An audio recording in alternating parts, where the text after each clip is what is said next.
뉴스 집중 시작합니다. 성완종 리스트의 홍준표 경남지사 1심에서 징역형이 나왔습니다. 잠시 후에 자세히 살펴보고요. 그리고 대선 잠룡들 이슈 선정 움직임 자세히 준비했는데 한번 보시고요. 누가 제일 잘하고 있는지 점수를 매겨보시죠. 첫 소식입니다. 이른바 서별관 청문회라고 불렸던 조선해운산업 구조조정 청문회가 열리고 있습니다. 대우조선 등 국책은행의 지원을 받은 회사들이 왜 이렇게 부실해졌나 원인을 따지는 청문회인데 주요 증인들이 대부분 불참해 청문회도 부실하다 이런 지적이 나옵니다. 국회 나가 있는 취재기자 연결하겠습니다. 신지혜 기자, 네. 지금까지 나온 내용부터 들어볼까요? 네, 말씀하신 대로 먼저 청와대와 정부가 주축인 비공개 경제금융회의 서별관 회의가 청문회 초반부터 도마에 올랐습니다. 야당 의원들의 날선 공세가 이어진 가운데 최입의 국민의당 의원은 2013년 산업은행이 STX조선 실사도 안 하고 서별관 회의 결정에 따라 1조 원을 지원했다고 비판했습니다.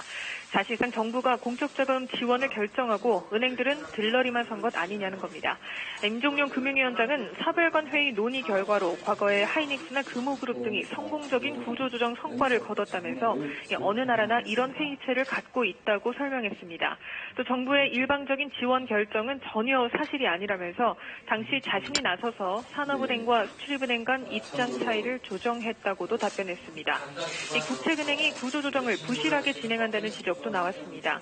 김종석 새누리당 의원은 국책은행은 부실 징후가 나타난 뒤에도 대규모로 자금 지원을 한다고 발언했는데요. 임 금융위원장은 뼈아픈 지적이라면서 국책은행이 보신주의에 바탕을 두고 구조조정을 약하게 했는지 분석하겠다고 답변했습니다.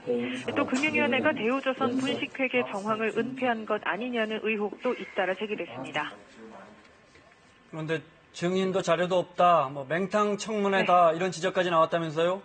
네, 그렇습니다. 일단 대우조선에 의한 구조조정에 관여했던 핵심 증인들이 나오지 않았습니다. 여야 합의로 증인 채택된 홍기택 전 KDB 산업은행 회장이 출석하지 않았는데요.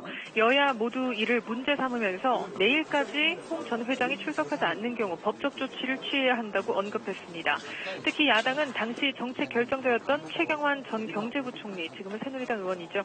그리고 당시 청와대 경제수석이었던 안종범 청와대 정책조정수석도 불러내야 한다고 했지만 여당과 합의하지 못해서 무산됐습니다. 또 청문회 증거 자료도 부실하다는 지적이 나왔습니다. 서별관 회의 회의록은 원래부터 없었기 때문에 또 지난해 대우조선해양 실사보고서 같은 핵심 자료는 영업 비밀을 이유로 제출되지 않았습니다. 의원들이 오늘 오후 2시까지 자료를 추가로 달라고 요청했지만 유일호 경제부총리는 영업 비밀이 포함된 경우는 열람만 가능하다고 답변했습니다. 이 청문회는 내일까지 계속되는데요. 자료도 증인도 부실해서 정치적 논쟁만 하다가 끝날 수도 있다는 우려도 나오고 있습니다.